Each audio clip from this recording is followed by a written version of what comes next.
palavras. Coloca a terra em pé, possamos, apesar do luto, continuarmos na luta e também termos os nossos equilíbrios espirituais, pois isso é fundamental para nos mantermos firmes, para nos mantermos em pé. Para me apresentar, eu vou trazer uma canção que eu chamo de Memória Cantada. Peço a Namantuki, que é o grande criador, e aos encantados e aos ancestrais, permissão para fazer essa conversa com vocês, para direcionar esse nosso puxirum, esse trabalho coletivo.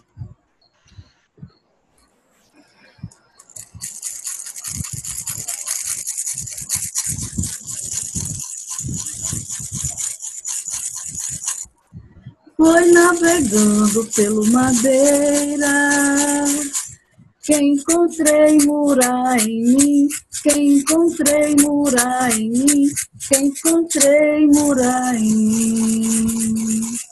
Suas memórias revivi, suas histórias escrevi, encontrei morar em mim, encontrei força em mim, encontrei morar em mim.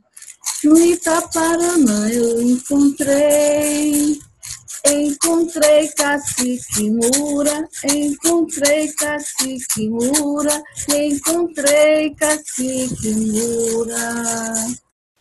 Suas canções eu escutei e segui o caminho das águas, e segui o caminho das águas, e segui o caminho das águas. Em Nazaré eu encontrei parente Mura, encontrei parente Mura, encontrei parente Mura. Veio lá do Jauari e também do Arapeara, e também do Arapeara, e também do Arapeara. Depois cheguei em Sissaíma, lá meu povo resistiu, lá meu povo resistiu, lá meu povo resistiu. No Itaparanã é preciso demarcar, é preciso demarcar, é preciso demarcar. Onde houver mura lutando, para a terra demarcar, para a terra demarcar, para a terra demarcar.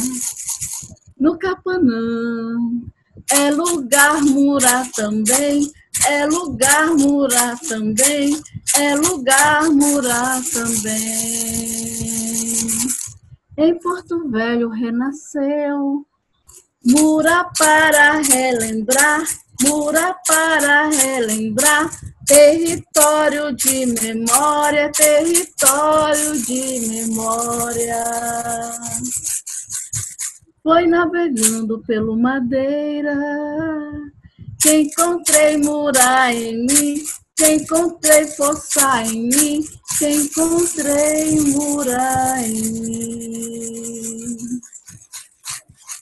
Então, essa canção, ela nasce justamente dessa minha vivência de navegar, né, pelos caminhos ancestrais do meu povo, né, de sair daqui de Porto Velho, encontrar os Mura lá de Humaitá, do Itaparanã, né, de chegar até Nazaré e retornar para o lugar que faz parte da trajetória da minha família, de chegar até Altazes, de chegar até os outros lugares, indo pelo Rio Madeira, fazendo trechos de chão até chegar o Rio Negro, atravessar Rio Negro, atravessar Solimões, pegar a ponta do Rio Amazonas e chegar nos territórios onde o povo Mura se recuou, saindo de Porto Velho, e se manteve lá na resistência. E depois fazer esse caminho de encontro a esses parentes, né? Caminhar por esse caminho das águas ancestrais do Rio Madeira, que é território ancestral Mura, fez com que eu percebesse, né, essa canção, eu pudesse fazer, né, essa canção que eu passei a chamar de Memória Cantada, e que fala de mim, né, fala desse território ancestral Mura, desses lugares Mura por onde eu ando e que me acolhem, que eu faço parte. Então, eu me apresento dessa maneira. E quero trazer aqui presente um canto, né, que flui, que nasce, que renasce, né, da sobrinha da minha avó, que é a minha tia-avó, e que ela é esse fio de memória puxado a partir de um canto que eu levo para ela do seu Nelson Mura, lá no Itaparanã, onde eu encontrei Cacique Mura, onde eu ouvi suas canções, e onde eu segui esse caminho das águas, cheguei até Nazaré, cantei para minha tia-avó, de imediato ela trouxe esse fragmento de canto, ao ouvir o canto do Cacique Nelson Mura, que eu vou apresentar para vocês, para a gente fazer esse ritual de iniciação dessa nossa roda de conversa ancestral. Kainana, kainari, kainana, kainari, caracapitu, tum, tum, tum. Caracapitu, tum, tum, tum. Joaquim é cutia, Tucumã é uçá, Jauari, Tucumã, Piquiá. Jauari, Tucumã, Piquiá. Kainana, kainari, kainana, kainari. Caracapitu, tum, tum, tum. Caracapitu, tum, tum, tum. E aí eu chego em Nazaré e canto esse canto que eu ouvi do seu Nelson Mura, Cacique Nelson Mura, no Itaparanã, e canto para minha tia-avó em Nazaré. E ela termina de ouvir o canto, e aí ela começa a cantar. No galho do pau, Juruaiguá. No galho do pau, Juruaiguá, Icanicarorô, Iapopô, Icanicarorô, Iapopô, Cauarribiaí não há, Cauarribiaí não há. Quando ela cantou esse canto, eu fiquei muito feliz, porque eu achei que eu não ia conseguir ter contato com nenhum fragmento sequer de uma língua, nem que seja um fragmento, né, de uma língua que vem dos meus antepassados, né, porque a nossa língua Mura, desde o século XVIII, devido a essa perseguição, essa guerra que foi declarada contra nós, a gente teve sequestrada, né? Teve, enfim, assassinada a nossa língua, né? Foi arrancada a nossa língua. E aí, já no século XVIII, a gente já estava falando Nhingatu, né? que depois passou a ser, né, a nossa língua materna adotada, como de vários outros povos que tiveram suas línguas também arrancadas. E depois esse processo de introdução dos Mura na sociedade nacional, e principalmente por meio dos espaços de seringais, foi tão forte que nem o Nhangatu permaneceu. Né? Em Autazes, eles mantêm ainda, alguns falam Nhangatu, alguns mais velhos falam. Na minha família, o irmão da minha avó falava, e um tio meu falava, mas não foi repassado para a gente, né? Infelizmente. Mas ficaram, né, uma visão de mundo indígena, né? Ficaram alguns gestos, alguns sons, né, da nossa língua, da nossa cultura mura, nossa resistência, né? E isso se mantém ainda hoje. Tanto que na minha tese de doutorado eu trouxe, né, esse tema de tecendo tradições indígenas, justamente porque eu estava puxando esses fios de memória para tecer novamente essa memória, né? E aí esses dois cantos, eles são fundamentais, né, enquanto conexão, né, com a cidade Mura, né? O seu Nelson e a tia Maria são duas pessoas fundamentais, né, nessa reconexão ancestral e, e pessoal também, coletiva, né? E seu Nelson, infelizmente, já fez a passagem dele por uma situação de negligência de atendimento de saúde ano passado.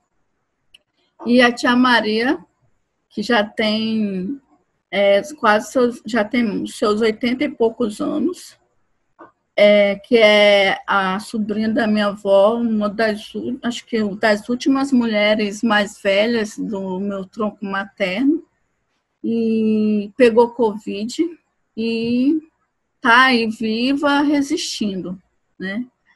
Que é nossa grande riqueza, né? Que é ela que é a minha fonte de alimento ancestral, né? Ela que me repassa esses ensinamentos. E o seu Nelson também foi uma pessoa muito importante para mim, não só nesse processo da pesquisa, mas no processo mesmo dessa retomada mura e desse meu processo de reconexão, né, com a minha ancestralidade mura. Né, era um grande sábio, né, e que a sua sabedoria se mantém viva nas nossas memórias.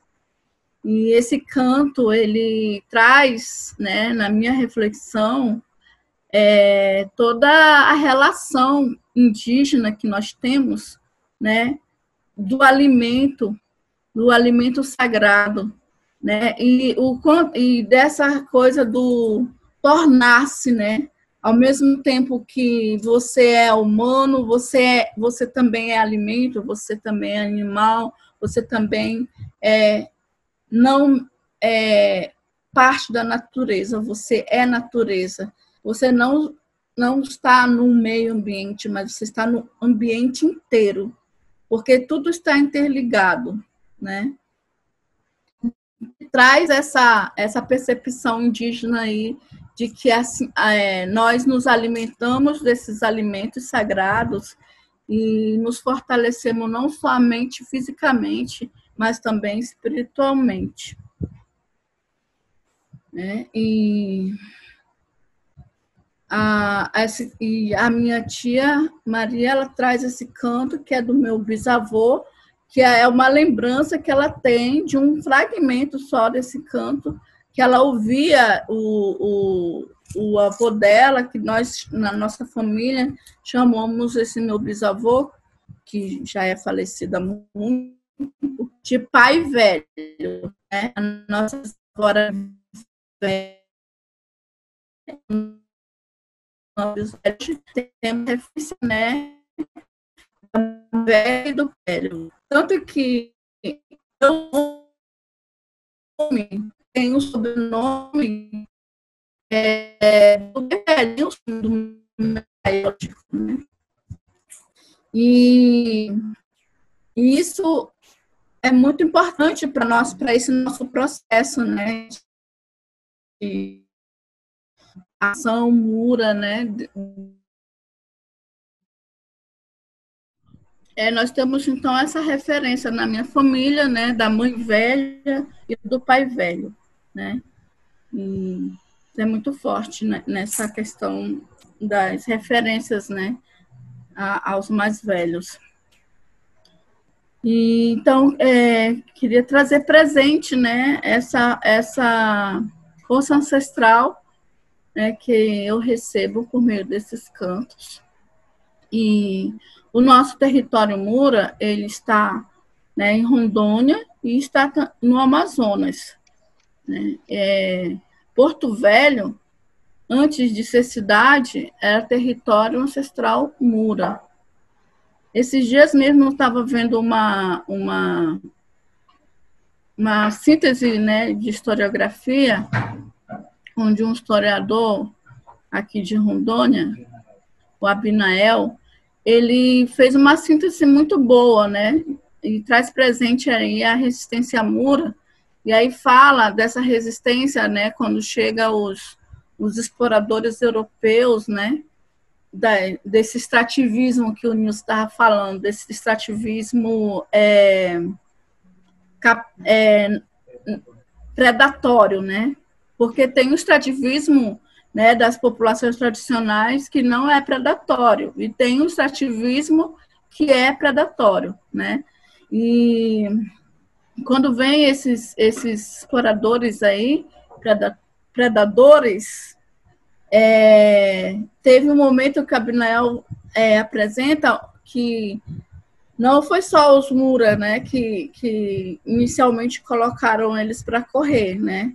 Teve os Caripuna também, né, que colocaram esses predadores para correr, né? E também os Mura e também os Parintintim. Ele menciona esses três povos. E aí depois que os Mura assumem, né, essa barreira, né? E vai guerrear por 100 anos aí com os arcos e flechas, com a inteligência de domínio geográfico, territorial, com as estratégias mesmo de guerra, né? Destruindo as plantações dos colonos europeus que vinham para estabelecer as vilas e expandir com o domínio territorial. E os Mura pensaram, pô, vamos lá destruir aquelas plantações, porque assim eles não ficam aqui. E por esse motivo que os governantes da época escreveram para a coroa portuguesa e disse que tinha que acabar com os Mura, porque enquanto houvesse Mura, nenhuma vila, nenhuma civilização, nenhum desenvolvimento ia para frente, né? E aí disse que nós éramos piores do que formiga, nós destruíamos tudo, né? E aí quando é declarado a guerra justa, né, no caso justificada, né, por eles, de que precisava nos exterminar, né? Então tem aí essa referência Mura daqueles que são irredutíveis, né, que não negociam, né, que não negociaram com os colonizadores. E, posteriormente, por conta da pressão não só colonizadora, mas também de outros povos indígenas, os Munduruku disputavam sempre, né, esse território também com os Mura, depois a pressão também dos Parintintim também, e aí ele teve que, por conta também das doenças que foram chegando, né, tiveram que aceitar, né, a ajuda de um missionário, e aí é onde eles sofrem a traição, né? Mas mesmo depois que eles vão ser aldeados, vão para o aldeamento, as equipes de censo nunca conseguiram encontrar os Mura nesses aldeamentos, porque eles não como os Mura tinham esse respeito por serem os mais bravos, né, que enfrentava mais os colonizadores, tinha então esse privilégio, entre aspas, né, de não ficar fixo ali no aldeamento. Eles tinham eles podiam estar indo para o mato, ficar no mato, né? E aí, quando não conseguiram contar, né, quantos Muras foram aldeados. E aí, os Muras também têm uma característica de agregar, né? Todos aqueles indígenas que fugiam, né, dos aldeamentos, eles eram agregados e murificados. E isso é muito presente na minha família e nas famílias que são da Amazônia e que estão nesses espaços ribeirinhos. Eles têm essa característica de agregar as pessoas e torná-las parte delas, né? Ela é muito forte. E aí, vendo os rituais de outros indígenas, a gente entende os nossos também. Como é que se dá essa agregação? Por meio da alimentação, por meio dos puxiruns, né? Por meio dos rituais. Né? Quando chega alguém, são oferecidas nossas comidas. E conforme as pessoas reagem, né? Se gostam da nossa comida, se gostam de ir para o roçado com a gente, se gosta de estar com a gente fazendo as coisas que a gente gosta, essa pessoa ela vai ser, né, agregada por nós. Agora, se não gostar do que a gente come, se não gosta de ir para o mutirão, para o puxirum, se não gostar das coisas que a gente faz, a gente já diz lá o que é pávulo, pávola ou pávulo e já não dá bola não, já deixa de escanteio já, aquele ali já não vai ser mais bem-vindo nem bem-vinda, né? Então, isso é muito presente, né, na nossa cultura. Em Nazaré, eu digo que é a minha Nazaré indígena, porque tudo que eu vivo lá com meus parentes é da cultura indígena. Márcia, e é por isso que eu estou lá. Márcia, você pode só localizar o que é Nazaré? Porque as pessoas não vão conhecer. Tá, então Nazaré é uma comunidade denominada como Ribeirinha, que fica aqui nas margens do Rio Madeira. No verão, descendo o rio, né, sentido Manaus, sentido Amazonas. No verão, são 12 horas de viagem em barco de linha, saindo de Porto Velho até lá. E no Expresso, que é o barco mais veloz, a lancha, são 6 horas no verão. No inverno, no barco mais veloz, são 3 horas. E no barco de linha, são 6 horas. É isso. Então, tem essa durabilidade aí do tempo, né? Do tempo da viagem pelo rio.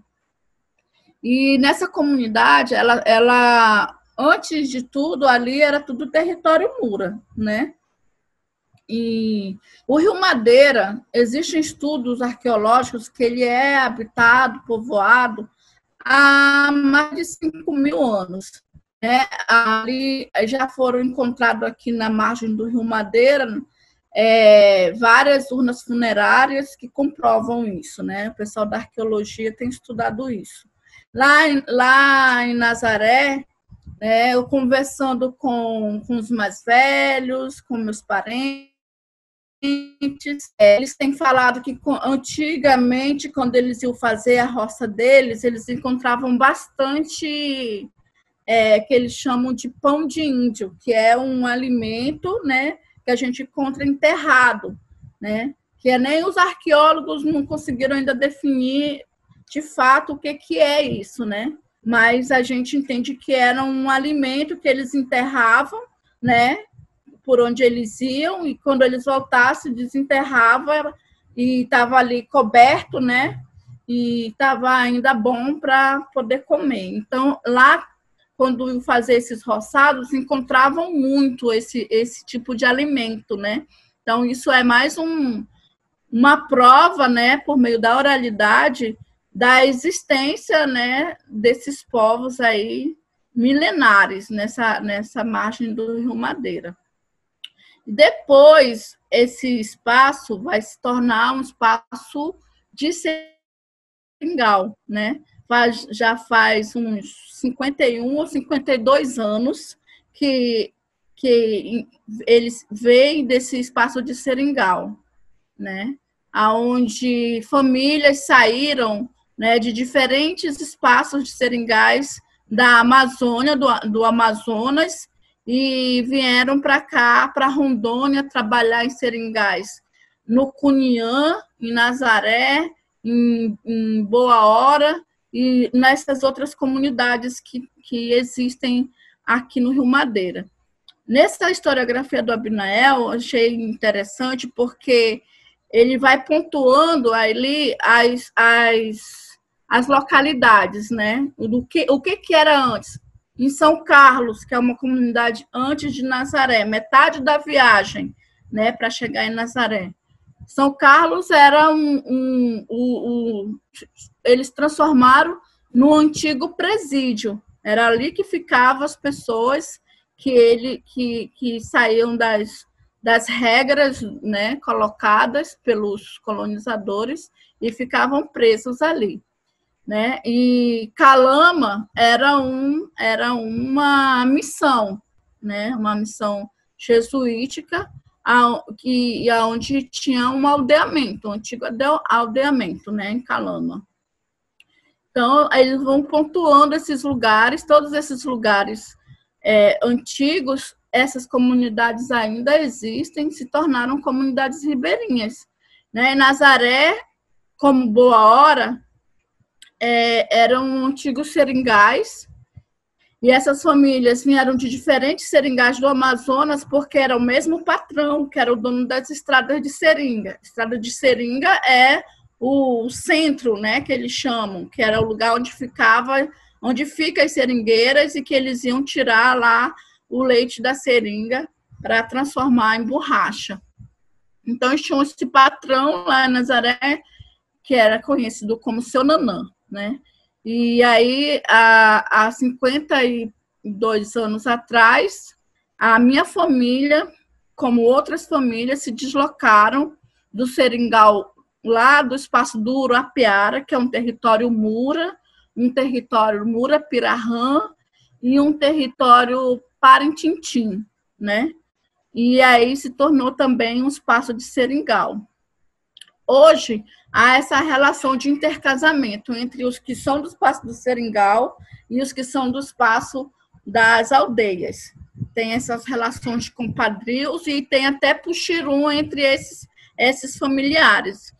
Eu, quando comecei a ir para lá e restabelecer essa minha rede de parentesco, que se deu simultaneamente com o fazer da minha tese, eu participei de alguns puxirum. Participei de um puxirum com famílias da terra indígena Parintintim, com famílias do espaço do Seringal. E participei de outros puxirum que eram só as famílias do espaço do Seringal, né? Então, Uruapiara é uma palavra mura. É uma das poucas palavras que se mantiveram. Significa o uruá é uma espécie de caracol, mas que é mais para o lado do caramujo, né? Que é o uruá. E o peara é o chefe, né? Geralmente eles traz como relação o chefe da queixada, né? Aquele que vem na frente da queixada, comandando o bando de queixada. E aí, nesse caso, o chefe dos uruá, o chefe dos caramujos. Então, até hoje, os mais velhos contam que no fundo do Lago do Urapiara existe um grande uruá, né? A gente fala uma maceta do uruá, um enorme, um imenso uruá, que vive lá debaixo, no fundo do lago, que ninguém pode matá-lo, porque se alguém matá-lo, o lago vai secar. E o lago, ele é fonte de vida para as pessoas que vivem lá. Eles pescam, né? Tem todos os alimentos, né? E da onde eles tiram a água também, né? Por onde eles navegam também. Então, o lago é a fonte de vida, né? Para eles no Urapiara. E aí eu vejo aí uma forma que eles mantêm vivo, né? Essa ancestralidade que está ali no inconsciente deles, mesmo que eles hoje não tenham essa memória tenha sido sequestrada e que eles não consigam dizer que é Mura, porque isso foi negado a eles há 4 gerações, né? Quando minha tataravó é tirada do seu território, vai trabalhar como empregada do patrão português, vai ter vários filhos com esse patrão português, não vai poder sequer criar esses filhos, e quem vai criar esses filhos é uma mulher portuguesa, e a minha avó, minhas tias-avó vão ter como referência de avó essa mulher portuguesa e não a sua mãe indígena. Então, isso tudo foi negado para as outras gerações que antecederam a minha, há 4 gerações atrás. Mas conversando com outros parentes, até mesmo com um grande amigo, parente, que tem me conduzido muito nesses caminhos e tem me ensinado a puxar esses fios de memória, que é o Ailton Krenak, né?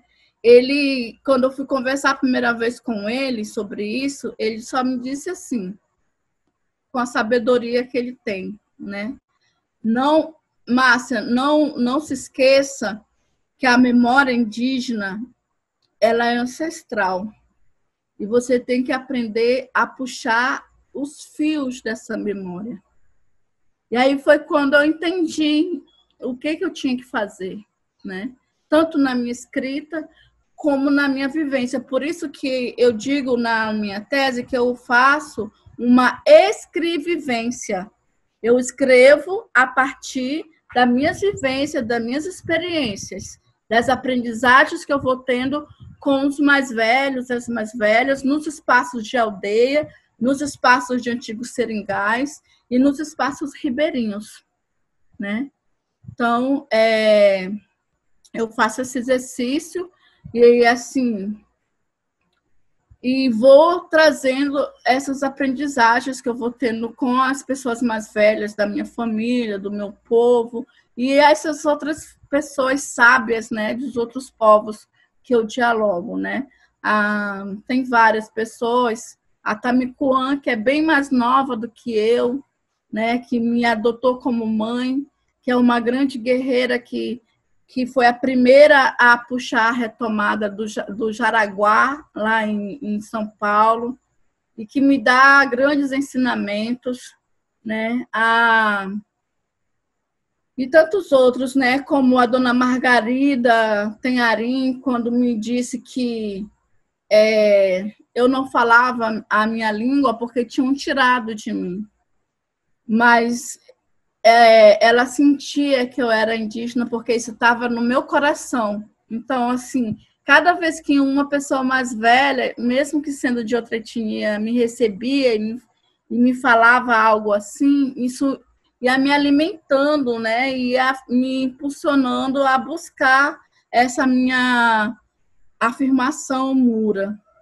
E aí, quando eu encontrei os parentes Mura lá em Humaitá, né? Porque eu só ouvia falar que tinha Mura em Humaitá, mas eu nunca tinha visto, né? E aí, quando eu consegui encontrá-los, para mim foi uma grande... Era algo que para mim parecia que ia ser impossível, né? E quando aconteceu, para mim, foi assim, o encontro comigo mesma, né? Encontro com a minha história, com o sentido da minha existência. E a partir deles, a gente construindo os próprios procedimentos da história oral, permite, né, essa colaboração, esse fazer junto. E aí também, desde o início, eu falei para eles que eu queria fazer um puxirum junto com eles, um trabalho coletivo. E eles concordaram e foi o que nós fizemos, um grande puxirum, né? E essa rede foi só crescendo, né? Foi só aumentando. E hoje eu tô, né? A gente construiu o coletivo Mura aqui em Porto Velho, como eu falo na canção na canção da memória, né? Que aqui em Porto Velho renasceu Mura para relembrar território de memória, né? E aí a gente conseguiu formar esse coletivo, porque, né, agora não é a Márcia Mura que está falando, é o coletivo Mura que está dizendo que está aqui, que existe e que resiste, que aqui é território ancestral Mura, né? Então, isso me fortalece, e isso também fortalece o coletivo, um fortalecendo aos outros, né? E é muito gratificante, né, poder receber, né, o respaldo, o reconhecimento, o carinho dos Mura de Altazes, dos Mura de Borba, né, ser recebida como parte da terra indígena da aldeia Itaparanã, como irmã, e fazer parte dessa luta pela demarcação do território Itaparanã, dessa luta contra esses empreendimentos desenvolvimentistas que atravessam nossos territórios. Agora mesmo, no Capanã, estão enfrentando aí essa pavimentação, esse projeto de pavimentação do trecho que falta pavimentar, da 319, que sai daqui de Porto Velho e vai até Manaus, né? E agora, nesse período de pandemia, essa nossa força, essa nossa ligação aumentou muito mais, porque a gente sente cada um que se vai por conta do coronavírus, a gente luta junto pela vida, e a gente está lutando junto contra essa política de morte, contra essa política genocida. Então, só para entender, né, que nós, Mura, estamos dentro desse contexto aí de aldeia, contexto de espaço ribeirinho e contexto de cidade, né? Aqui em Porto Velho, a gente não tem o reconhecimento da FUNAI nem da CASAI, né? Lá em Nazaré, embora nesse trabalho que a gente vem fazendo de afirmação Mura, fazendo os nossos roçados junto, participando dos puxirum, das farinhadas, né? Estando junto, vivenciando junto, a gente vai mostrando que nós não precisamos ter vergonha de dizer que somos Mura, né? E estamos aí levantando aí, né, esses Mura aí que estavam, né, com essa vergonha que foi imposta, né, a nós de dizer quem somos. E o nosso trabalho do coletivo Mura é esse, né? Fazer com que essa vergonha que nos foi imposta possa ser vencida e que as pessoas que são Mura possam ter, né, essa alegria, né, de dizer que é Mura. E a gente faz essa afirmação não é no discurso, a gente faz na prática, né, no enfrentamento, na luta do dia a dia, estando lá junto nas consequências da inundação causada pelas hidrelétricas, morando lá, estando junto, tendo que que ficar preocupado com cada centímetro da água que vai subindo até chegar no assoalho da casa, mesmo alta, sendo solidário, ajudando nas mudanças dos parentes e também sendo ajudado por eles, né, para tirar nossas coisas para levar para a terra firme, fazendo as trocas dos alimentos dos nossos roçados e ganhando peixe, ganhando presentes de alimentos também, fazendo esse patoar, né, essa troca. E vendo, né, tudo vivo ali, mas com uma camada ali cristã, encobertando, mas que está tudo por baixo, né? A rede de pagelança, né, viva ali, as práticas, os modos de ser, tudo ali, mas com um esfumaçamento, né?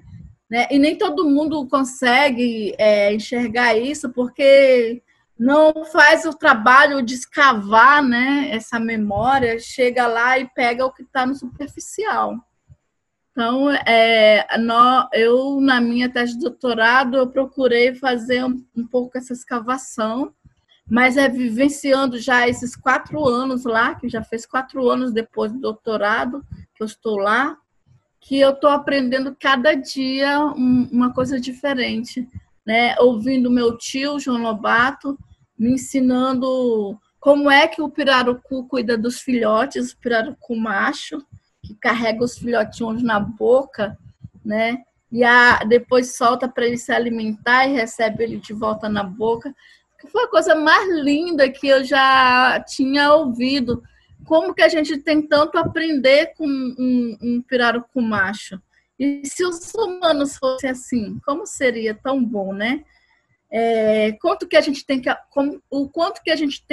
aprender com os peixes, quanto que a gente tem que aprender com os pássaros, com os rios, com os lagos, com os igarapés, com os encantados da floresta, com os encantados das águas, com os nossos anciãs, com as nossas crianças, nossos curumis, nossas cantãs, né?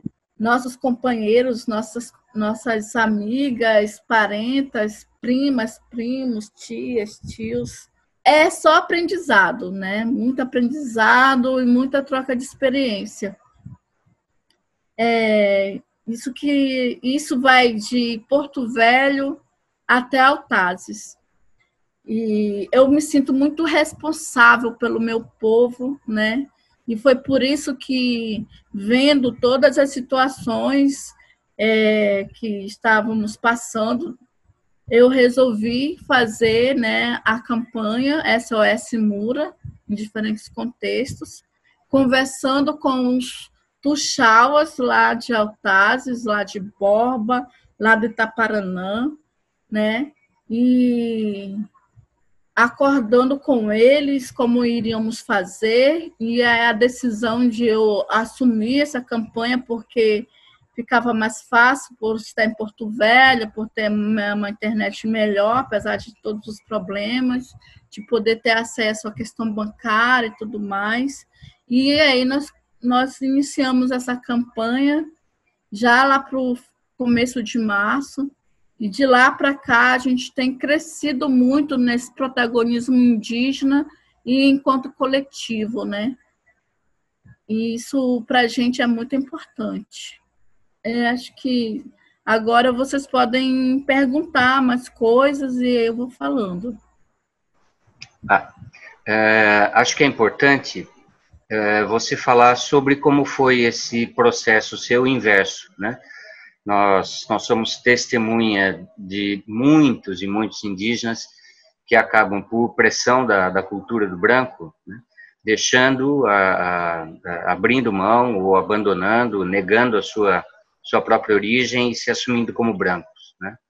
E você fez o exercício mais ou menos contrário. Claro que você nunca deixou de ser mura, né, aí no teu sangue, no teu inconsciente, mas você fez um movimento consciente quando você começou a fazer o doutorado, de ao mesmo tempo se encontrar como mura, encontrar os muras dispersos. Eu gostaria que você falasse um pouco como foi esse processo pessoal seu, né?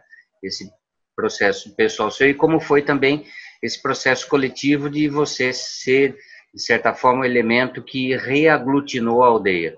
Nemeguera, Nilson, pela pergunta, e assim, é muita satisfação estar aqui conversando com você, com a Beth, com a Letícia, que eu ainda não conhecia, né?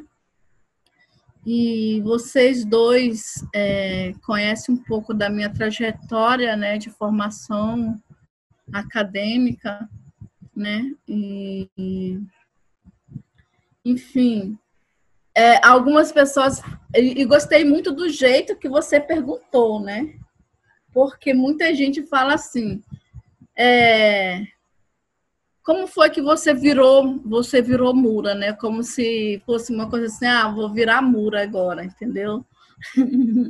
Então, assim, a forma que você perguntou foi assim, muito respeitosa e eu agradeço por isso.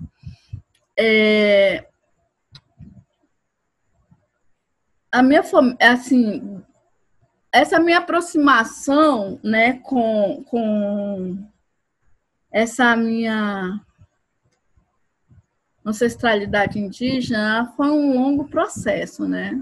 Na verdade, ela começou quando eu tinha 18 anos de idade, quando eu vou trabalhar no CIM, Conselho Indigenista Missionário, e lá eu tenho contato com os Caritiana, com os Uruauau, né, com os Tenharim, com os Parintintim, com vários povos, né, daqui de Rondônia. E vou começar a trabalhar diretamente com eles. E vou coordenar o grupo de apoio, né, aos povos indígenas em Porto Velho. E aí, a partir daí eu me tornei uma militante, né, uma ativista das causas indígenas, defensora, né, das causas indígenas. Dos 18 anos até, vamos dizer assim, de 92 até 2010, eu me coloquei enquanto apoiadora das questões indígenas, né? Eu sabia que eu tinha origem indígena, mas eu não sabia de que povo eu era, né?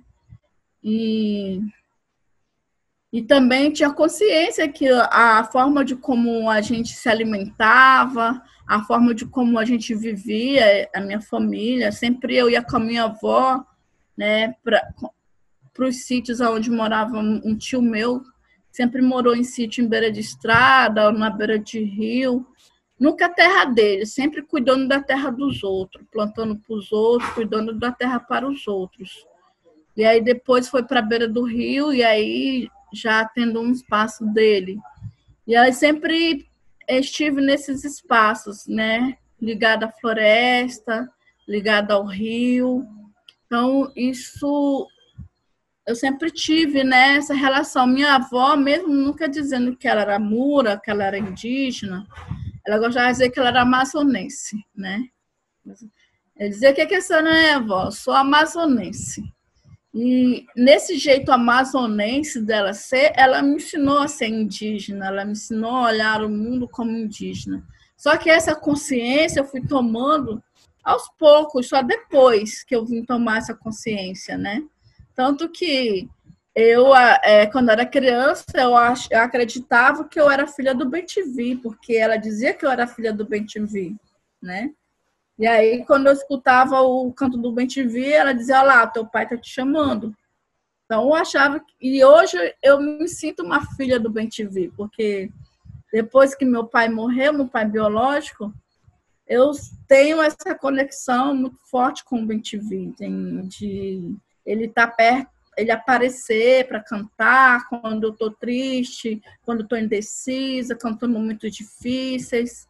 Ele aparece para cantar e tem um efeito muito grande sobre o meu emocional, né? O canto do Bem-TV tem uma ligação ancestral muito forte. E Os pássaros em si me liga muito a minha avó, né? Porque ela gostava muito de pássaros. E os pássaros sempre estavam por perto dela, mesmo aqui na cidade, quando eu estava aqui em casa. Ela ficava na área da frente, sempre tinha uns pássaros que chegavam perto dela. Tanto que quando ela morreu, o Tanã, que hoje tem os seus 24 anos, na época ele ainda era criança, eu falei para eles que a avó deles tinha virado passarinho. Então, toda vez que eles veem um passarinho, eles falam, olha a vovó, né? Às vezes a gente está conversando, chega um passarinho, fica ali escutando, aí, ó, a vovó tá aqui escutando a gente falar. Então, essa relação com os passarinhos está muito interligada, né, comigo em relação ao meu pai e eles em relação à avó deles, né? E isso foi ela que me ensinou, né? E essa conexão com a floresta, né, com os rios, também foi ela que me ensinou. E os alimentos ancestrais também foi ela que me ensinou ela que me alimentou com esses alimentos, né? E tanto quando eu fui fazer reconstruir essa rede de parentesco, eu não tive dificuldade de ser aceita pelos meus parentes, porque ela tinha me ensinado a comer todas as coisas que eles comiam, né? A fazer todas as coisas que eles faziam, a gostar de tudo que eles gostavam. Então, eu fui aceita assim, sem nenhuma dificuldade, conforme eu ia para as aldeias, conforme eu ia para o Espaço Ribeirinho, conforme eu ia para os antigos espaços de seringais, né? Que ela tinha me educado assim, ela tinha me ensinado tudo isso. Só que eu vou tomando consciência isso só depois, né? Um processo de tomada de consciência. E tanto que eu fiz até um poema que é assim: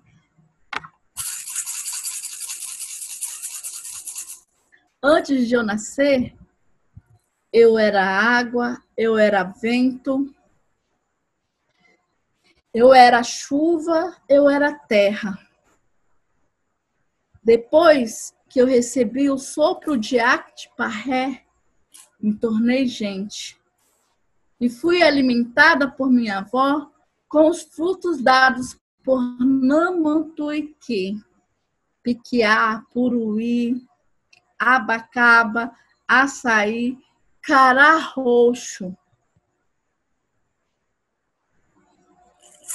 Eu sou a minha avó indígena. Eu fiz essa poesia pensando nessas relações de aprendizagem, né, que eu fui tendo com ela e tendo contato com isso depois, voltando, né, para os meus espaços, para os meus territórios e restabelecendo aí as minhas redes de parentesco. Mas, assim, quando eu vou para a Uni, mesmo sendo de uma forma, digamos assim, que não trazia os Mura enquanto contemporâneos, mas como os Mura que eram, né, que foram, mas que me trouxe uma referência e começou a trazer dados, né, para mim poder ir buscando mais e vendo, né, essa minha história Mura, foi nas aulas do professor Marco Teixeira, quando ele dizia nas aulas que o Rio Madeira existia uma grande nação chamada Mura, que guerreou por 100 anos com os colonizadores.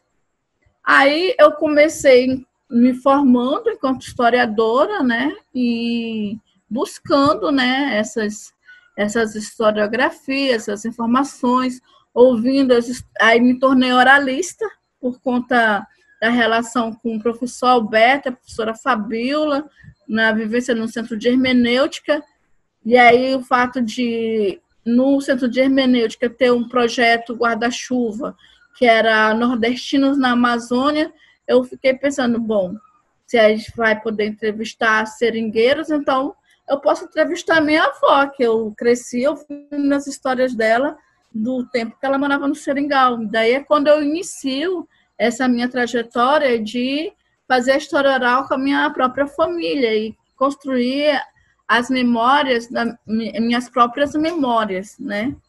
E aí é quando, inicialmente, eu fiz a monografia, né, com história oral com os Caçupá, né, contribuindo com eles, né, nesse processo de afirmação Caçupá em Porto Velho e reconhecimento deles aqui em Porto Velho. E eles utilizaram a minha monografia para o Ministério Público enquanto documento para ajudar na demarcação que hoje eles têm lá no quilômetro 5,5, né? Uma das menores terras indígenas aqui de Porto Velho, mas é um espaço que eles têm garantido, né? E que eles puderam, então, ter ali um espaço para construir ali o território deles, né? E aí depois, com essa ideia do projeto Nordestino na Amazônia, eu me dou conta que eu posso entrevistar a minha própria avó, e da minha própria avó entrevisto a irmã da minha avó, e da irmã da minha avó entrevisto as duas primas da minha avó, e aí é onde nasce, né, o Espaço Lembrado, que é a minha dissertação de mestrado, que vai se tornar livro depois, né? Que aí tem as 4 narrativas das 4 mulheres, que é a minha avó, a irmã dela e mais 3 primas dela, que nasceram no Urapiara, cresceram, casaram e fizeram a trajetória de lá do Urapiara para cá até chegar a Porto Velho, uma longa trajetória, né? E aí eu tenho, então, a narrativa dessas 4 mulheres, e é aqui, nesse trabalho, que eu vou percebendo algumas pistas. Porque é aqui que a minha tia-avó, que já faleceu, a tia Isolina, que ela diz que o meu bisavô, que era o pai delas, tinha sido transportado do Pará até o Urapiara, no Amazonas, dentro de um tambor, num barco. E aí eu fui perguntar por quê. Aí ela disse que, como ele foi criado por uma mulher portuguesa, porque a mãe dele era a empregada do português, engravidava desse português, mas não podia criar, então todos os filhos dela foram criados por essa portuguesa. E aí, quando esse meu bisavô cresceu, aí o termo que eles falam é mexer, né? Mexeu com a filha do patrão português, que era justamente o patrão que, né, fez vários filhos na mãe dele, provavelmente. Ou alguém que era do núcleo familiar. Eu sei que ele mexeu com a filha do patrão, e aí o patrão queria matá-lo. E aí ela, para salvar a vida dele, colocou ele dentro de um tambor e o despachou de lá do Pará para Urapiara, que era uma base de seringal de um português, né? E aí, quando esse português morre, quem assume são 4 mulheres portuguesas esse seringal. Aí tem até uma história que eles contam que quando essas 4 irmãs chegam lá no Urapiara, aí o marinheiro lá que está navegando lá no barco, pilotando o barco, vai amarrar uma corda no arbusto que está encostado na água do lago. E aí, quando ele amarra essa corda, aí começa a puxar, né, para afundar o barco, aí ele desamarra imediatamente. E aí eles encontram um indígena que sabia falar português. Provavelmente esse indígena era Mura, porque os Muras já sabiam falar português nessa época. Que fala para eles que tinha sido o Uruá que estavam querendo puxá-los para o fundo do lago, né? Então, esse seringal que estava sendo administrado por essas 4 mulheres portuguesas é para onde essa mulher portuguesa que está lá no Pará despacha meu bisavô, para esse espaço de seringal, dentro desse tambor, para não morrer, para o patrão português não matá-lo. E aí, chegando lá no Urapiara, ele vai formar família. Aí é onde ele vai casar com a minha bisavó, que a família dela vem do Ceará, né? E aí, o pessoal que vem do Ceará, para não dizer que é indígena, diz, não, eu não sou indígena, eu sou cearense. Mas os cearenses, né, vêm do mesmo processo de introdução indígena na sociedade nacional, né? Esses cearenses que vêm para a Amazônia, ou eles são potiguara, ou eles são cariri, ou são cariri-chocó, são algum povo indígena que foi introduzido também na sociedade nacional, assim como nós, Mura, aqui no Amazônia. E aí junta, né, todas essas imagens culturais desses indígenas introduzidos na sociedade nacional lá do Ceará, que vem para a Amazônia, que se depara com uma floresta, com uma imensidão de água, e outros indígenas que também já estão introduzidos dentro do espaço de Seringal, retirados seus territórios, eles vão criar toda essa cultura, né? Fortalecer nessa junção, nesse encontro, toda essa cultura. Não que isso tenha sido, digamos assim, tivesse ausência de conflito, não, porque esse período foi muito difícil para os povos indígenas. Foi o tempo da correria, era quando as mulheres eram raptadas para serem mulheres dos seringueiros, né? Que os capangas dos seringalistas capturavam essas mulheres, matavam os homens, né? E capturavam as mulheres para serem as esposas desses seringueiros. E essas mulheres iam se tornar, né, quem? As parteiras, as becedeiras, as mães, né?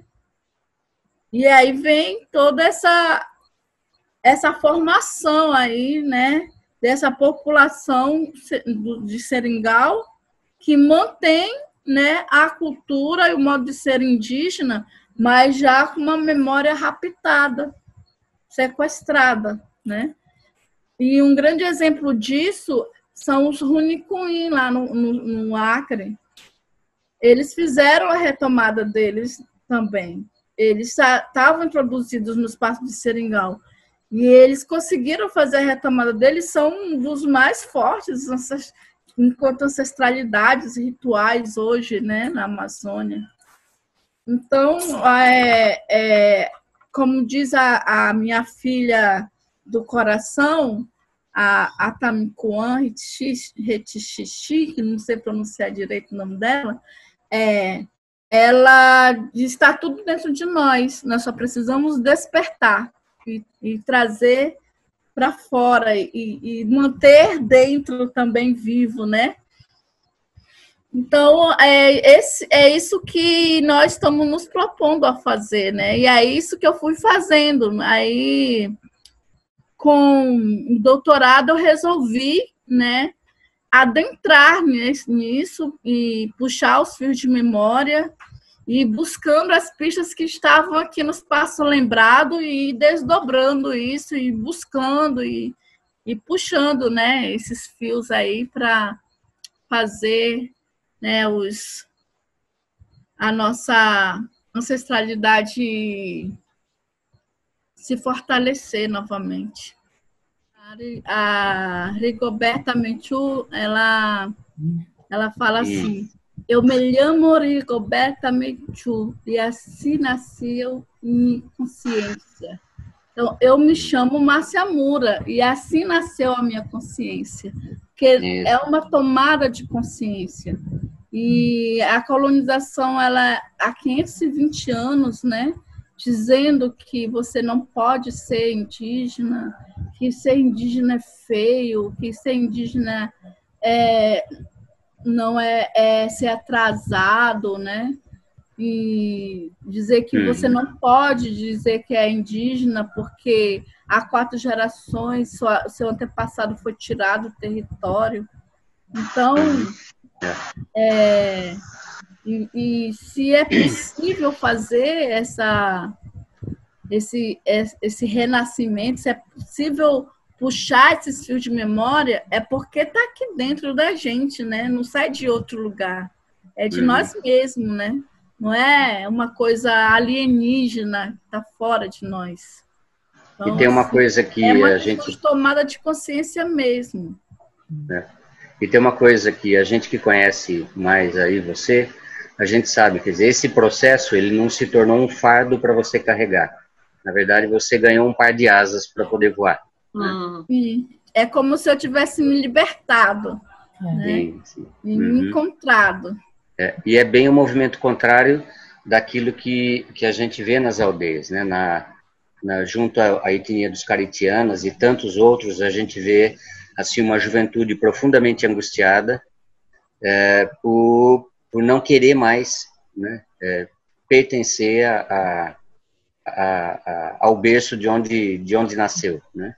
Quer dizer, negar sua origem, negar sua ancestralidade, negar sua história, negar até mesmo a sua fisionomia. Né? Isso é um processo muito, muito doloroso de despersonalização. Né? E você o que fez foi repersonalizar-se. É muito Mas bonito. É porque essa colonização permanece, né? Essa política de apagamento, essa política de negação permanece por meio da igreja evangélica nas aldeias, por meio da própria escola, que não coloca em prática aquele que é de direito, né? De uma educação escolar indígena que garanta aí o território, a cultura, né? O modo de existir indígena. A mídia que está aí dizendo que o legal é ser como os brancos, né? Agro é tudo pop. isso, né? É tudo Agro é isso. pop. E aí nós que, digamos que a gente tenha feito esse caminho, que eles estão começando a fazer agora, e a gente já está no caminho de volta. E essa é a nossa luta. Tanto para fazer o caminho de volta, quanto para dizer para os parentes, para contribuir com esses parentes, de que isso aí é um jogo que vai levá-los num lugar que vai deixá-los sem lugar nenhum, né? Vai tirar a existência deles, né? Então, impressionante que eu percebi que os Mura estão ocupando muito espaço, assim, lugares na educação, né? Quando eu conheci lá em Manicoré, o coordenador e a vice-coordenadora do Núcleo de Educação Escolar Indígena eles eram Mura, né? Lá tinha um secretário de da Educação Escolar Indígena em Manaus, que é Mura. Eu, que sou Mura, estive também na coordenação de educação escolar indígena. Então, acredito que nós que passamos por isso, a gente também está na luta para frear isso com os outros parentes, para mostrar para eles que esse caminho aí não é um bom caminho que vai trazer, né, a garantia, né, da existência do povo deles, né? Então, assim, eu vejo que a gente tem procurado fazer esse movimento aí, tanto do caminho de volta, quanto de procurar contribuir com os parentes para que eles possam perceber que isso tudo é uma política para negá-los, né? E para arrancá-los dos seus territórios, para ocupar os seus territórios. É a mesma política com em outro contexto, com outra roupagem, tudo aquilo que nós passamos, né? Hoje os outros também estão nesse processo, né? E essa é a nossa preocupação também, né? Então, eu acho que também uma outra coisa que tem acontecido, né, que a gente tem visto, essa ausência, né, de consciência de identidade, o pessoal mais jovem, né, como tem adoecido, e aí a medicina, né, do branco, né, ela chama de esquizofrenia, ela chama, enfim, ela vai dando nomes, né, da psiquiatria, mas o quanto a gente tem visto uma necessidade muito grande, né, e essa insuportabilidade de não ter a identidade reconstruída, né? pânico, a gente tem visto muito, quer dizer, nominado, né, pela medicina do branco dessa maneira, né. Então, assim, a coisa está tão urgente, né, que os adoecimentos, né, a necessidade do reconhecimento da identidade, ela, claro, tem se manifestado sobre os sintomas dos brancos, né, as automutilações e assim por diante, né. Então, a gente tem visto, assim, essa necessidade, isso tá gritante, né, tá gritante. Ô, Márcia, uma coisa eu não consegui entender quando você estava falando, quer dizer, você tem encontrado os muras em Humaitá, em São Carlos, em Calama, em Nazaré, né? Você tem encontrado as pessoas dispersas, né? As pessoas da etnia dispersas. Vocês estão se reunindo em um território? Você tem fomentado isso? Como é que tem sido isso? Então, também estava estudando sobre isso, né? E também procurando entender a forma de como nós nos organizamos. E pelo que eu tenho entendido, já faz parte, desde o tempo dos antigos, ter diferentes frentes de resistência mura. Ou seja, diferentes territórios mura, não é um único território. Já antes do contato, já tinha essa, tipo, os muras lá em Altásia, por exemplo, os muras aqui em Porto Velho, enfim, são várias frentes de resistência que se desestruturaram, né? São várias aldeias, né? Eram várias aldeias. E aí, o que acontece? Com essa desestruturação, com essa questão da introdução no espaço do Seringal, a partir da Constituição de 88, alguns territórios vão ser retomados, né? Onde estava sendo Seringal, como, por exemplo, a terra indígena Jauari, que fica entre Manicoré e Humaitá, né? E aí, alguns territórios estão demarcados legalmente, reconhecidos pelo Estado, e outros territórios estão demarcados com a presença mesmo indígena, mura, que vai fazer essa retomada e essa autodenominação mura a partir do contexto lá das histórias, das vivências, né? Inclusive, justamente agora, com toda essa política genocida, desde o ano passado, lá no Urapiara mesmo, tem uma das comunidades, né, que estão fazendo a retomada lá. Eles não querem mais ser identificados enquanto ribeirinhos, né, e eles estão se identificando como mura e fazendo a retomada. Inclusive, infelizmente, mês passado eu tive notícia que num conflito com a polícia lá em Auxiliadora, eles assassinaram um rapaz mura e para impedir que fizesse autópsia e para encobrir pista mesmo, provas, eles fizeram o enterro do menino sem tomar procedimento nenhum que deveria ser tomado, né? E junto com ele tinha também uns rapazes Parentintim, que era da aldeia lá dos Parentintim, que foram bem espancados também pelos policiais, né? Os policiais se defendem dizendo que eles foram atacados por esses rapazes, mas na verdade o que meu irmão contou é que ele não estava lá, mas os parentes falaram para ele que eles estavam bebendo lá, né, no grupinho deles, e a polícia ficou dizendo que não podia ficar ali, e eles permaneceram lá, e a polícia estava batendo num deles e eles revidaram, né? E aí eles também bateram, né, em um dos policiais, só que daí, como os policiais tinham todo o aparato, né, de polícia, eles espancaram os outros e assassinou um deles que era mura, né? Então, esses conflitos estão intensos aí, retomadas acontecendo, né?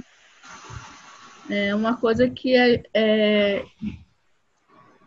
tá aí, né, em ebulição, né? Tá sendo revirado aí as coisas e as pessoas não estão querendo mais ser vista, querem buscar, né, a sua afirmação e viver, né, esse direito de dizer que é Mura e continuar vivendo como já vive, não precisa mudar nada do jeito que vive, é só mesmo dizer, colocar lá, terra indígena Mura. Basta só colocar ali a definição, porque o modo de vida vai ser o mesmo que eles já vivem. Estava pensando... Só para esclarecer um pouco mais, assim, meu primeiro encontro foi com os Mura do Itaparanã. Uma grande parte deles estavam na cidade. Nesse processo todo do fazer, da história oral, né, do construir em colaboração narrativa, de ler, de refazer, aí foram acontecendo várias coisas, e aí eles sofreram também umas pressões na cidade, e o estupim foi aquele etnocídio que aconteceu em 2014 com os Tenharim, em que os indígenas todos foram levados para o quartel, e eles não quiseram ir para o quartel, os Mura que estavam na cidade, porque depois cada um ia para suas aldeias, e eles iam ficar lá, então eles iam ser marcados, né, como indígenas, porque eles viviam ali meio que camuflados, né, ninguém sabia que eles eram Mura, mas se aí eles fossem junto com os outros lá para o quartel, e todo mundo ia saber que eles eram indígenas. Então, mesmo eles não indo, eles acabaram se sentindo muito pressionados na cidade, e aí resolveram voltar para a aldeia, onde eles estão hoje, né, lá no Itaparanã, fazendo essa retomada lá, e que quem puxava essa retomada, quem ficava lá garantindo o território era o seu Nelson Mura, né, que faleceu e agora está demarcando lá o território com o seu próprio corpo. E eles estão lá e, assim, eles estão retomando não só o território físico, mas o território espiritual também, né? Está renascendo uma língua por meio espiritual, né? Todo um modo de se organizar. Então, assim, o que eu vejo, o que eu percebo, que cada retomada tem o seu próprio caminho. Por exemplo, os Mura do Itaparanã, eles estão constituindo uma língua que é uma língua espiritual. E eles têm lá suas regras que estão estabelecendo para manter ali a sociedade deles, o modo de eles viverem. Né? E os Mura de Altazes já tem uma outra organização, e aí eles adotam o Nhangatu e falam o Nhangatu, e estão organizados de uma outra forma. Né? E em Borba também tem, só em Borba tem 2.000 Mura. Só em Altazes tem em torno de 10.000 Mura, né? E várias aldeias. Estão dispersos na cidade ou não? Não, estão em aldeias e alguns estão em cidade, né? Lá em Altazes tem em torno de acho que umas 40 aldeias, por aí assim. Umas demarcadas. Aonde é? Em Altazes. Altazes. Aonde fica isso? Fica... deixa eu ver se eu lembro o nome do município. É um município que fica perto de Manaus. Faz parte do Amapá. Quando chega no bem Ceasa, longe. lá em Manaus, não tem o Ceasa, tem o Ceasa, aí onde você atravessa o Rio Negro, Solimões, a ponta do Amazonas, aí pega um ônibus, aí chega num lugar que tem um outro lago imenso, aí você pega uma embarcação e vai... É na margem esquerda do Amazonas? O lugar do município é Careiro da Várzea. Aí lá em Careiro da Várzea... É na margem direita do Amazonas? Na margem esquerda do Amazonas? Acho que sim. Do outro lado do rio pra gente, é isso? Isso. Nossa. Aí lá em Careiro da Várzea tem um município que se chama Céu Novo, Novo Céu. Aí lá em Novo Céu tem as terras indígenas que foram retomadas também, estão demarcadas, né? E a língua é a mesma? Que é a Jauari, uma delas é a Jauari, que eu falo na minha canção, que é onde teve o primeiro encontro Mura, com todos os Mura que estavam espalhados, né? Em 2017. E aí eles sabem da minha existência em Porto Velho e me convocam para esse encontro.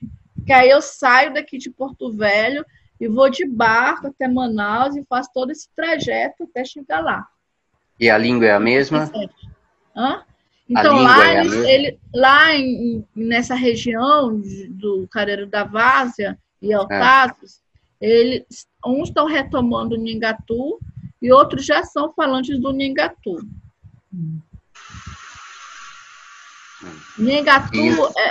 O Nhingatu é uma língua que foi sistematizada, né, pelos jesuítas. É a língua geral. O que era conhecido como língua geral. Só que daí, depois, os indígenas, não só os Mura, como os Baré e outras etnias, o próprio Cambeba também, outros povos que vão ter suas línguas sequestradas vão adotar o Nhingatu como língua materna. Interessante. Legal. Essa é uma língua que foi utilizada para catequizar, para colonizar, para escravizar, passa a ter uma importância política para os indígenas, porque os indígenas se apropriam dela, né? E dizem, não é língua inventada pelos jesuítas. O jesuíta não sabe falar tupi, né? Tupi é indígena. A língua é nossa e nós temos o direito de dizermos que ela é nossa língua materna. Né? Então, aí tem essa retomada aí do Nhingatu por aqueles que tiveram sua língua originária sequestrada. Entendi. Acho que a Letícia ia falar alguma coisa, tá? Eu estava aqui pensando sobre esse segundo momento, né? Porque acho que outros temas aqui que também me suscitaram, para além de todos esses que você já trouxe, Márcia, são os dos nossos tempos de hoje, né? Estou pensando, por exemplo, dia 28 a gente tem lá a votação do STF, né, com o marco temporal, por exemplo, né? E imagino isso e os desdobramentos desse tema, né? Enfim, pensando que outros temas também a gente poderia abordar, né? Ou imaginando que a gente precisaria de muito tempo para fazer esse encontro, né? Até a gente está fazendo, né? Teve a Assembleia das Mulheres Indígenas de Rondônia, acho que foi começo desse mês. Né? E assim, uma mobilização da própria PIB, né, que é a Articulação dos Povos Indígenas do Brasil, da gente estar ocupando aí as mídias sociais, né, as redes sociais, para se manifestar, dizer que o porquê que nós somos contra, né, o marco temporal. E até acho que foi ontem eu postei no Instagram e no Facebook, né, uma foto minha e coloquei. Todos estão colocando, vários parentes estão fazendo isso, né? Não foi só eu, é uma campanha que nós estamos fazendo a nível nacional. O marco temporal, não ao marco temporal. Nós existimos antes de 1988, né? E aí eu acrescentei, né, que assim como os Kaiowá que tiveram seus territórios invadidos e vivem à beira da BR, mesmo estando na margem das estradas, permanecem no seu território. Assim como os Mura, mesmo que como ribeirinhos do lado de Rondônia, permanecem no seu território. Justamente porque esse argumento aí do marco temporal vai afetar diretamente indígenas nesses contextos, né, que não tem sua terra demarcada, que vai reconstruir etnogênese e vai reivindicar a sua identificação indígena, vai reivindicar seu território, aquilo que era a comunidade ribeirinha, vai reivindicar que seja um território mura. E aí o argumento do marco temporal vai dizer, não, vocês não estavam aí. Sim, nós estávamos aqui enquanto ribeirinho o tempo todo, né? Agora nós queremos que nós sejamos reconhecidos dentro daquilo que nós somos, que é mura, né? Ou os Kaiowá, não, nós não estamos no nosso território porque desde Rondon nossas terras foram arrendadas contra a nossa vontade. Mas nós estamos aqui, na beira da estrada, no nosso território, lutando pelo nosso tecoá.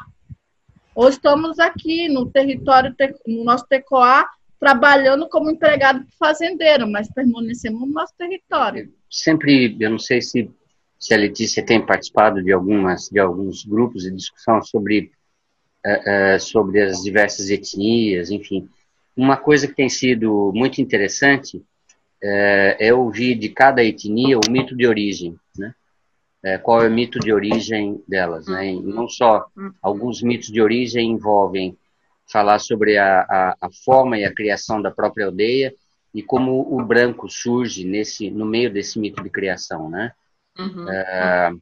Eu acho que é dos Macurapi, que depois que Deus cria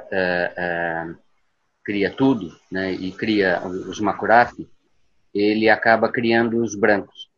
E a característica que os Macurapi dão para o branco recém-criado, né, é a de que ele sai de um buraco da terra armado e atirando. A primeira atitude que o não índio tem quando nasce, né, o não Macurapi nasce, é estar armado e nascer atirando. Eu não sei se na etnia Mura tem tem um mito de origem, provavelmente tenha, né? Eu não sei se você conhece esse mito de origem.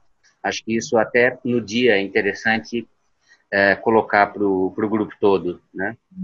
Então, eu até escrevi um textinho uma vez sobre isso, que está numa revista chamada Letra, que é uma revista esqueci agora, lá de Campinas, uma universidade que tem lá, que esqueci agora, que é interligada à USP, que é uma revista de escritores indígenas, coordenada pelo Daniel Munduruku, onde eu falo sobre essa questão do mito de origem, né? Quando eu falo assim, que eu não me identifico, né, com as definições de mitos conforme as conceituações antropológicas, né? Porque pelo que eu vivencio e pelo que eu não só nos meus territórios de diferentes contextos, como também vivenciando em outros territórios de outros povos, não são mitos, né? São percepções de mundo, são visões de mundo, são a maneira que nós nos entendemos. Não é algo que está assim são narrações, né, que falam da nossa existência, que diz da onde viemos, mas que está aqui no presente, né, e que está fazendo parte da nossa vida. Não é algo que está à parte da nossa vida. E assim, muitos povos perderam, né, essa referência de onde vem, né, quem são, né, quem são seus fundadores, né? Por que a colonização tirou isso, né? Mas, assim, aos poucos eu estou tentando entender isso. E aí, partindo dessa imagem aí do Uruá-Peara, que é o grande Uruá, que fica no fundo do lago, eu vejo esse Uruá como um grande pajé ancestral, né? Que que da onde ele mantém ali o seu poder ancestral, mantém ali o seu povo ao entorno do lago, mantém a existência desse povo. Então, eu vejo aí alguma ligação de pertencimento e de ancestralidade, né, e de fundação daquelas pessoas que estão ali em torno daquele lago. Mas também, uma coisa que... O meu nome do meu neto é Bussurahai. Escreve Buruaém, mas a pronúncia é Bussurahai ou Bubarai, que é o Senhor das Águas, o significado. Ou, se for falar em Ngatu, o Tupana das Águas, né? Então, ele é o dono, o Deus, o Senhor das Águas. Então, nós somos povos originários da água, né?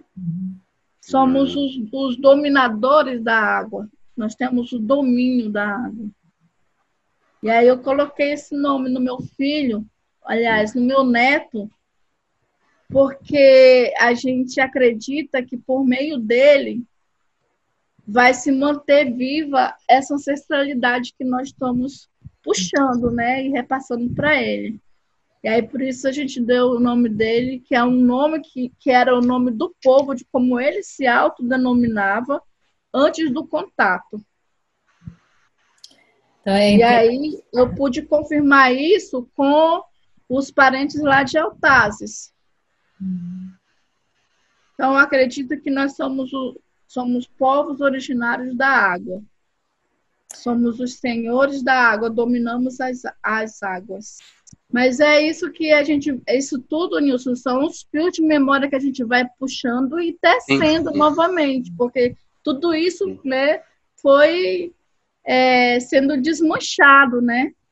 Mas daí a gente vai tendo que puxar novamente esses fios e tecendo novamente essas memórias.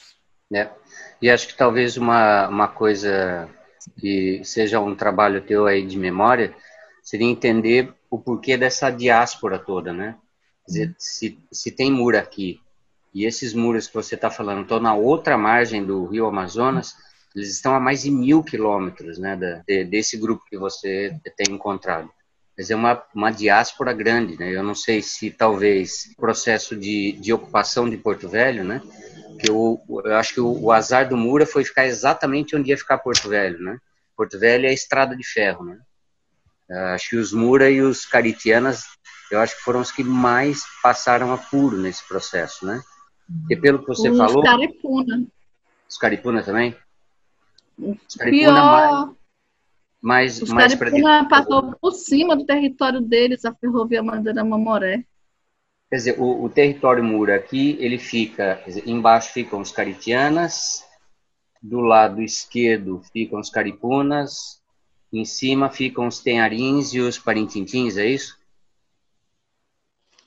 Para tu entender bem, tu pode procurar o mapa do Curtinim-Mendaju, o mapa histórico do Curtinim-Mendaju. Aí ele faz direitinho as marcações, onde está Caripuna, onde está Caritiana, onde está Mura, onde está Munduruku. E essa diáspora dos Mura, ela vai se dar conforme a pressão, né, de adentramento dos colonizadores mesmo, do estabelecimento das vilas coloniais, né, onde eles barram por 100 anos, e aí depois, por conta que vai somar ali também a pressão dos Parintintim, dos Munduruku, aí eles ficam cercados, e aí vem as doenças, e aonde eles têm que aceitar aí um refúgio numa missão chamada Abacaxis, que é uma região de território indígena conflituosa ainda hoje.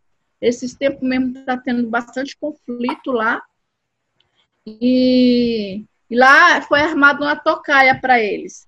E assim, conforme eles vão recuando, né? Então eles encontram lá em Altazes, numa região que tem muitos lagos, uma região de refúgio, onde eles vão ficar.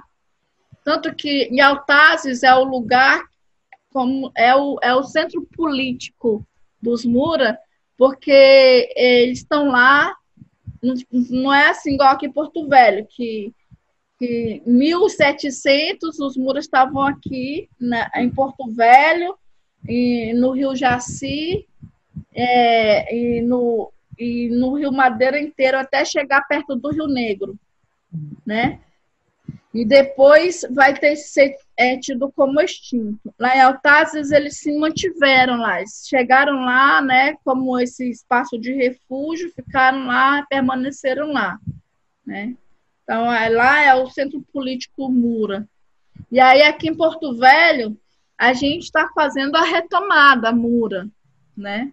E fazendo, e mostrando para os parentes nas comunidades ribeirinhas que o casco que eles fazem da árvore, a tecnologia que eles usam é Mura, mostrar que a tecnologia que eles plantam é Mura, mostrar que a tecnologia de preparo do alimento é Mura, ou seja, é dizer, ó, isso aqui é Mura, porque fica tudo só como ribeirinho, mas da onde que veio isso, né? Foi dos que morreu o maior número, que foi os Cocama. Gente, quem levou o vírus para eles foi o médico, o próprio médico levou o vírus para eles. E passou para indígena, que era enfermeira. Daí passou para os restos também. O que morreu de idoso lá nos Cocama foi muito mesmo, muito. Daí eles estavam no mesmo grupo que eu, ó, de articulação. Daí eu comecei a falar, parentes, vocês têm que recorrer à medicina tradicional, senão vocês vão morrer tudinho. E aí eles tomaram a frente, né? Começaram a fazer o controle, fazer os próprios boletins. E aí eles começaram a se apropriar da medicina tradicional e foi diminuindo os casos. Mas morreu muito, mas muito mesmo deles. Por conta disso. De pensar que foi o próprio médico que foi lá atender eles, que levou e passou para eles. Mas isso ninguém fala, né? Eu percebo que a Odissei, o pessoal não indígena, da equipe de saúde indígena, eles não gostam que os indígenas façam seus protagonismos nessa luta contra o Covid. Eu consegui uma parceria com o Instituto Fiocruz. Eles doaram kits de EPIs, né, para eu mandar para Nazaré, Calama, né, e Aldeia Mura. E aí, quando eu fui buscar lá, estavam separados os meus. Eles pegaram, disseram que não sabia, começaram a fazer um monte de perguntas. Quem eu era, o que era Coletivo Mura, se eu era da cidade, se não sei o quê. Eles não tinham ficar questionando nada sobre mim. Bastava eu dizer, eu sou Mura, sou do Coletivo Mura. E porque o pessoal da Fiocruz deixou o que era para eles mandar para as aldeias e deixou o que era para nós pegarmos lá. Eles só tinham que repassar. Eles ficaram com uma cara assim, tipo, quem é essa que chega aqui, né? Dizendo que vem pegar as coisas e não pede da gente, né? Tem uma moça negra, e essa moça, ela está sendo, e me parece que é uma moça muito bonita, e está numa posição de destaque. E ela tem sido agredida constantemente pelo fato de ela ser negra, né? E está em posição de destaque, né? Está em posição de destaque. Então, o quanto a gente vê na questão, né, na questão da negritude, na questão indígena, uma dificuldade muito grande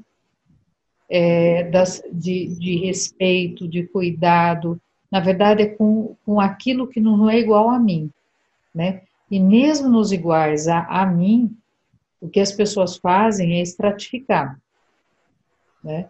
Enfim, aí a gente vai, eu acho que por uma discussão do quanto é necessário, né, para algumas pessoas que não tratam da vida, né, que dão para a vida um valor, só transforma a vida em mercadoria. Então, o quanto para que a vida seja mercadoria, né? E para que agora, como nem não dá mais, talvez, para explorar mão de obra, né, de trabalho, então se explora aquilo que a natureza tem. Então é uma exploração absurda e é um desrespeito assim, sem limite, né? Sem limite. Né? E como o espaço de representatividade incomoda, né? Que eu acho que isso que no caso da Maju, que muito recentemente aconteceu, né? Acho que não faz nem um mês isso também. E a Márcia está falando, né? Como incomoda esses espaços coletivos em que a representatividade ganha o seu devido lugar, né? Acho que nesse sentido, acho que a nossa proposta aqui, ela pode e deve, eu acho que incomodar.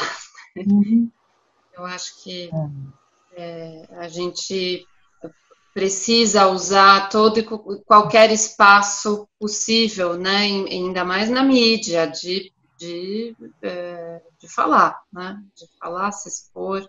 Quer dizer, imagino, obviamente, que eu falando isso aqui é muito diferente de você, né, Márcia? Assim, a exposição, obviamente, que é distinta, mas estou pensando na importância de usar os espaços, né? Mas como isso rende também questões delicadíssimas, como essa que você contou. Né? O movimento indígena está chamando isso de ocupação das telas. É isso aí. Boa.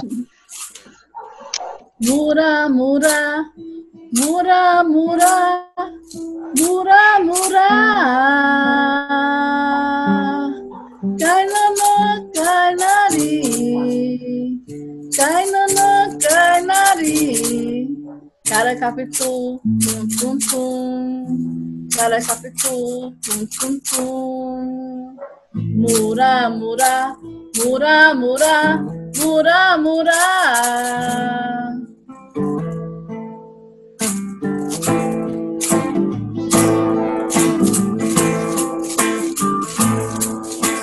Mura, mura, mura, mura, mura, mura. Mura, mura, mura, mura, mura, mura. Kainara, kainari.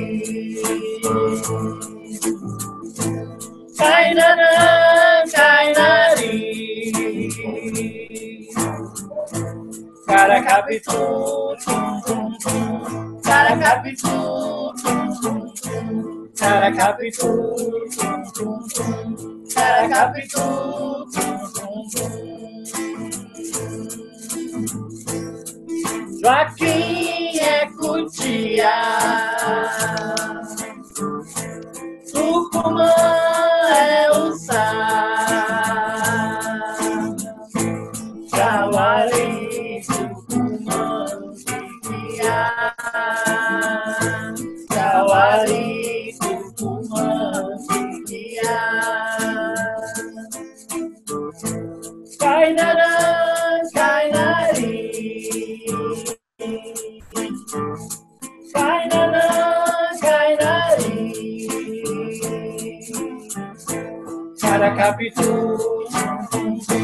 Caracapitu, Caracapitu, Caracapitu.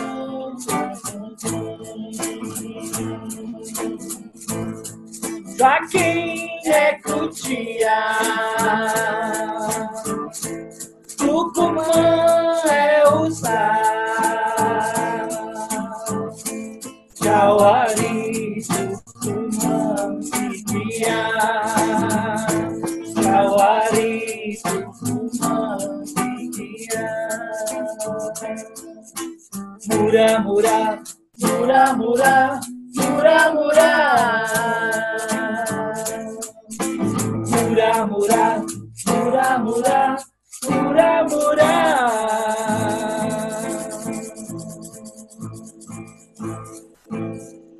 Essa versão, ela foi feita pelo pelo Timaya, né? O pessoal lá de Nazaré, do grupo Minhas Raízes, para o lançamento do CD do Boi Curumim, aqui no teatro aqui de Porto Velho.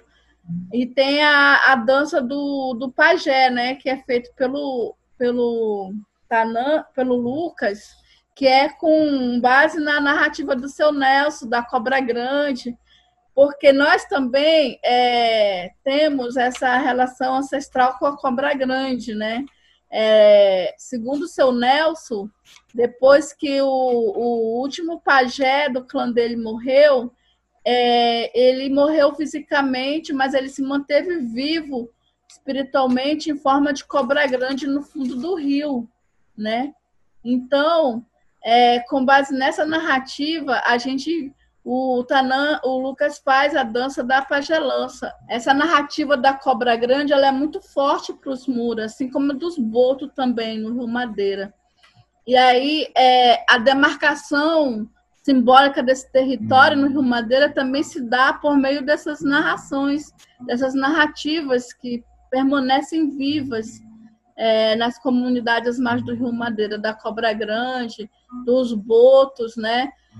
O boto que auxilia a parteira no nascimento da criança, do boto que são os espíritos protetores e curadores, né? Isso é muito da cosmologia Mura também. Compus uma canção na língua, né? Para justamente ir fazendo esse eco, né? Para que se ocupe todos os espaços possíveis, né? Essa presença da língua Mura. Então vamos lá. Que está nascendo espiritualmente, passada por Namantuiqui, o grande criador. Povo Murarabagadi do Itaparanã, Nemegueri Tenepaxê. Povo Murarabagadi do Itaparanã, Nemegueri Tenepaxê.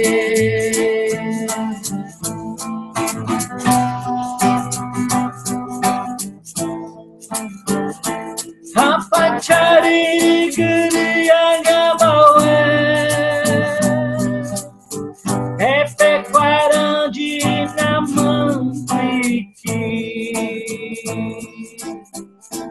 Rapachari Guriangabawe, Epequarandi Namantuiqui. Tenepaxê de Amerrim, Tenepaxê de Amerrim.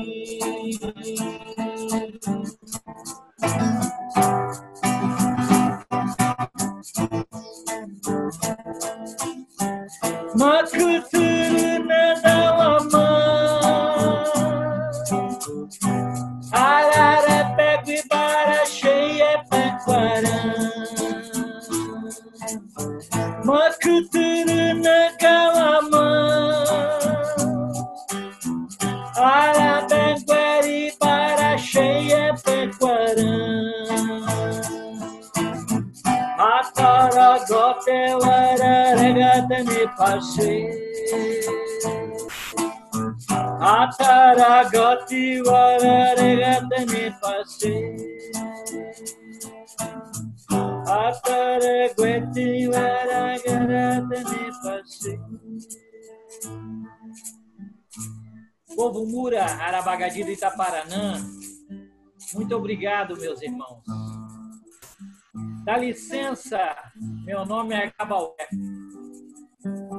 filho de Deus, irmão de Amerrim, irmão de Jesus, quer dizer, né, na língua. Crianças, estou aqui. O que foi, filho e filha? A vida é fogo, meus irmãos. A vida É fogo, meus irmãos. Já vou aproveitar, então, vou ler uma poesia e tem algumas palavras também, né? Que traz presente essa língua espiritual, né? Trazidas por Namon Tuiqui, repassada por Pandé, que é o líder espiritual, e só ele que recebe essa língua e vai passando para a escrita. Quantos desafios já vencemos? Muitos ainda estão por vir. Alguns querem nos ver cair, mas muitos estão conosco. Se estivéssemos só, não estaríamos mais aqui. Nosso arco e nossa flecha são a força dos nossos ancestrais. Nossa proteção é Namon Tuiqui. Nosso espírito é renovado. E quando os ataques começam a querer nos atingir, os pandés, emanados por Akhtihamash, nos envolvem.